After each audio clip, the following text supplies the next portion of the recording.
this is Brandon at Wilson Strength, and I have a question for you. Are you struggling to gain muscle? Are you looking the same year after year? Well, this guide will help you break through plateaus and build muscle effectively. So if you could, guys, progressive overload the like button, trying to get at least 20 likes. Subscribe for future videos and future content. I have programs on the channel, so check out the links and check out the other videos. Please drop a comment if you have any questions or a video request. I've made some other videos off of requests before. Watch the full video. If you don't, well, then you just won't get gains. So what you're going to learn in this bulking guide is how to eat for muscle growth, training strategies for effective bulking, and the importance of rest and recovery. So the first thing we're going to talk about is how to eat for muscle growth. So we need to talk about caloric expenditure, caloric intake, and being in a caloric surplus, which all just means being in a bulk or eating more food, eating more energy than you're burning every day, eating more calories than the calories that you're burning every day. Now, obviously, we need energy to do our daily activities, to do sports, to do anything. You need energy. So there's a base caloric level that you're at, that you're burning on average every day, depending on how much activity you do, which I'm going to post a chart showing how much calories you probably burn on a daily basis, depending on your weight, if you're completely sedentary. Now, this might change if you're doing sports or endurance activities, or you're doing lots of cardio. This chart here will probably be much less than what you're burning on a daily basis. And if it, let's say your daily caloric expenditure on this chart, because this chart only shows how many calories you're burning if you literally do nothing. If you do nothing all day and you're that weight, you will burn that amount of calories. That's what that graph is showing. So you could pick your weight on the graph, see how much calories you're burning daily without doing anything. That would be like if you sat still at a desk all day, didn't do anything, you would burn that many calories. So obviously, if you sit at a desk like me and do a desk job, you're not going to burn much more calories than that if you don't get any intentional cardio in, like steps and walking or playing sports, things of that nature, physical activity. Then you're most likely going to stay right near that level that's on the chart. You know, let's say it's 2,000 calories a day. Let's say on a day, on an average, you burn 2,000 calories a day because you don't do a lot of activity. But if you do a lot of activity, let's say you play a team sport, you're an endurance athlete, you do lots of cardio, you do high intensity training, a very high intensity, because regular average gym goers, you only burn about 100, 200, 300 calories, a day at the gym. Not if you're doing just weightlifting. If you're doing cardio, obviously that's going to add on. But yeah, you're not burning a ton of calories by just lifting weights. So if, don't add on 1,000 calories to that plan if you are just lifting weights. But if you're an endurance athlete, you play sports, high intensity training, all those scenarios, you're going to need to add about 500 to 1,000 calories, maybe even more, to that number that's on the chart. So for example, like we're saying, 2,000 calories. If you are let's say you're on the football team, the basketball team, or you're playing intramural soccer, or you're playing some adult flag football league or softball or something like that, and you're actually expending lots of energy, you're sweating like for a long period of time, then that will add about 1,000 calories onto your expenditure every day. So if we were at 2,000, but we're playing pickup basketball for 2 hours every day, you're going to need to add 1,000 calories, if not more. So now we're up to 3,000 calories that you're burning on average, right? That's just on average every day. And if you want to gain muscle, bulk up, finally go from being lean to muscular, finally go from looking the same every year to actually gaining muscle over time, then you're going to need to be in a caloric surplus. So if you're burning 3,000 calories a day, you need to be eating 3,500, even 4,000 calories a day. I know 4,000 calories a day sounds ridiculous, which it probably is, especially if you're anywhere less than 200 pounds. It's going to be incredibly difficult. And if you haven't been doing it for a long time, you're not going to be able to eat 4,000 calories a day on average. You're probably going to get sick. You're not used to it. A lot of people nowadays, they eat, one meal a day, or young adults, they eat one meal a day. That's not going to cut it. You're going to have to start eating more meals. But going back to the point of eating 4,000 calories because you're burning 3,000 calories to be in a caloric surplus, you may consider needing to reduce some of your physical activity. Maybe go do less cardio, maybe go on runs less often, or maybe play pickup basketball, once a week instead of a few nights a week. That those things are going to reduce your caloric expenditure. And if you reduce your caloric expenditure, you don't have to eat as much food, because if you're burning 2,000 calories a day doing nothing, then to be in a surplus, you only need to eat 2,500 calories worth of food. So a lot of people that struggle to gain muscle and struggle to gain weight, they don't understand when they're like, oh, I eat so much food. I could never eat more food. Okay, that's fine. If you're eating, more than 3,000 calories a day, then yeah, you're not going to be able to eat more food. So what you need to do is reduce the physical expenditure. I mean, you have to reduce the amount of calories that you're expending on a daily basis, which means you might have to do less cardio. You might have to play less basketball. I know it sounds absurd, but your main goal is to gain weight, is to gain muscle. So all those health standards and plans that are made for other people that are trying to lose weight aren't going to work for you. You're going to have to eat more calorically dense foods, more palatable foods, so that way you can get more calories in fewer meals to be in a surplus, and at the same time burn a little less calories on a daily basis. And I swear, by doing this bulking guide and following a volume focused muscle growth plan, you will gain muscle fast. And in a year or two after doing this guide, you're going to look back and you're going to have 5 or 10 more pounds of muscle on you, maybe even more. If you go crazy on it, you're going to gain a little bit of fat, but that's okay, because you can do a cut afterwards. That's what bodybuilders do. You need to be in a caloric surplus to gain weight, and then afterwards you go into a cut to lose weight. So that's kind of what the deal is with the caloric expenditure and caloric intake. Obviously, you need to be eating at least 1 gram per pound of your body weight a day, which I could put a chart up there, but it's pretty easy math, guys. If you're 150 pounds, you eat 150 grams of protein. If you're 200 pounds, you eat 200 grams of protein. It's a 1-to-1 ratio, but I'll put a chart up there for you.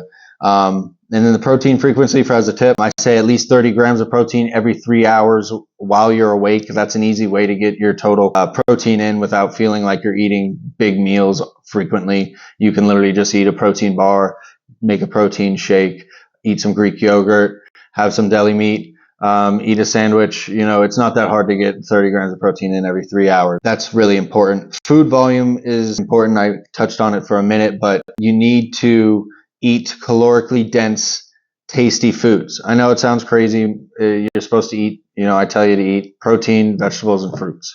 Well, to be honest with you, it's very hard to eat in a caloric surplus if you're only eating proteins, vegetables, and fruits. And that's because those are low volume, not calorically dense foods.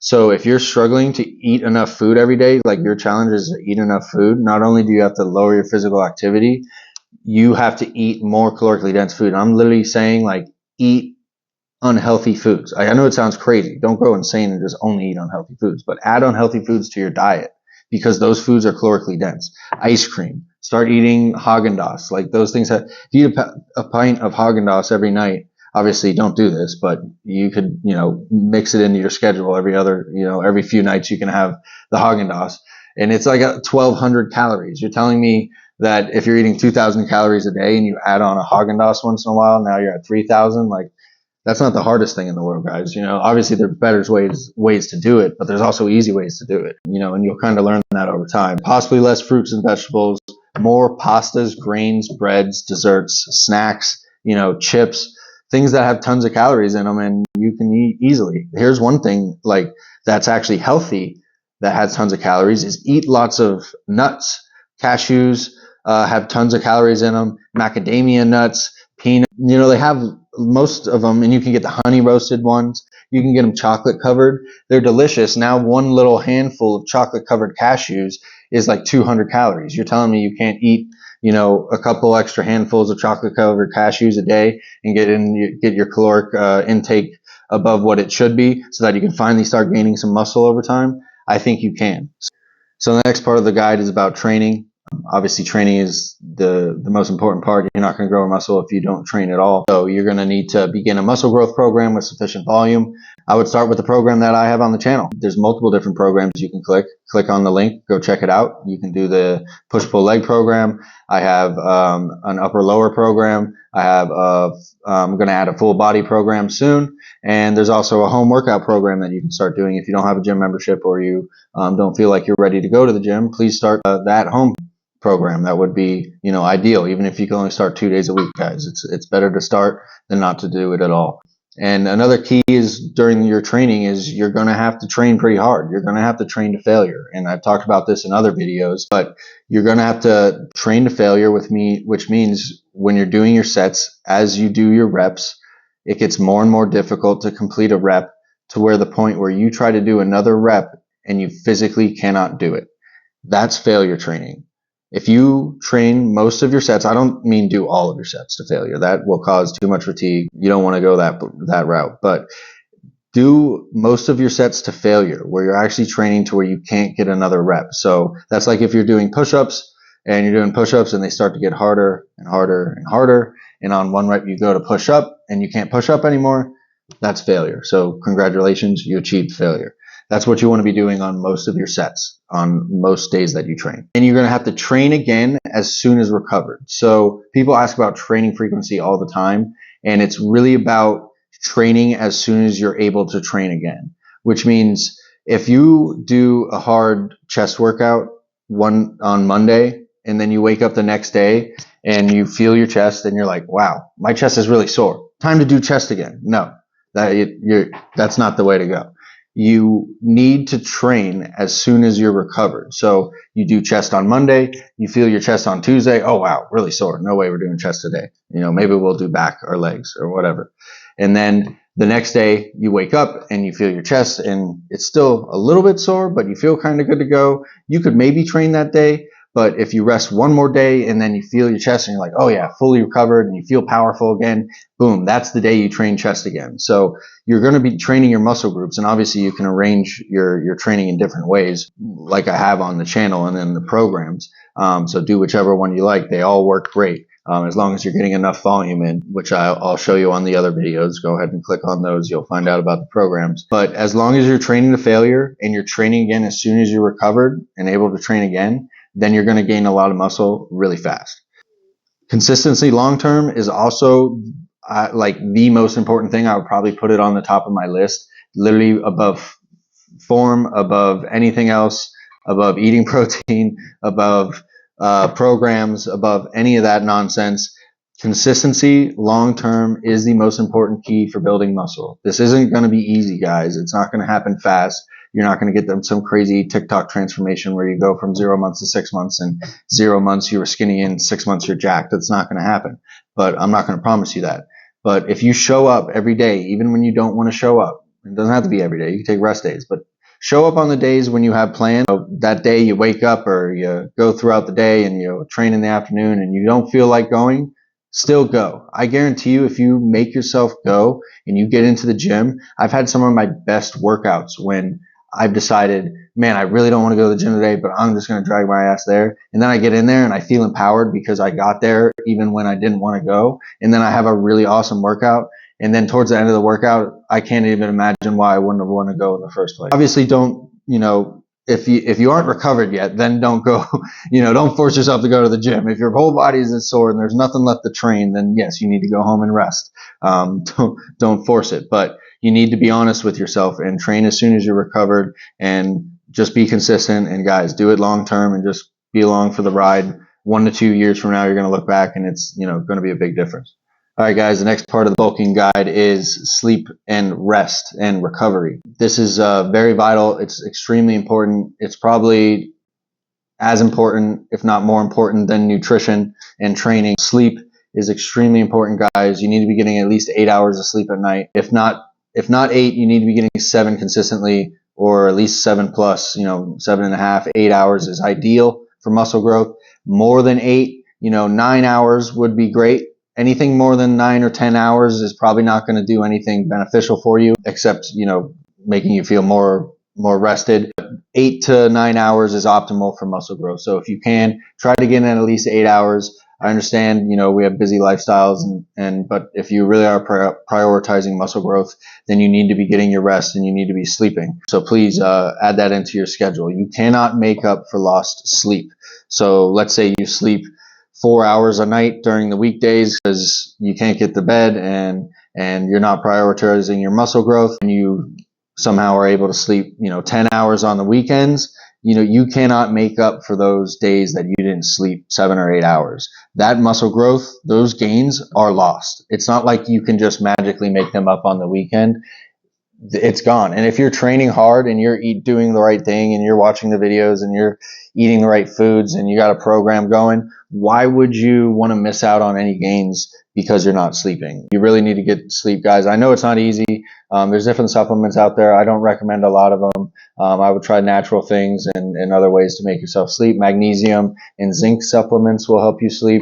Ashwagandha is a pretty good supplement to try. You can try melatonin, but a lot of people will experience restlessness after waking up with melatonin, so I don't recommend that as well. And then, of course, going down the prescription route is not ideal either. There's a lot of prescriptions that will directly impede some muscle growth, so you don't want to go that route either. Like I was saying, lost sleep equals lost gains. Muscle is used in the gym, fueled by nutrition, and grown while resting and recovering.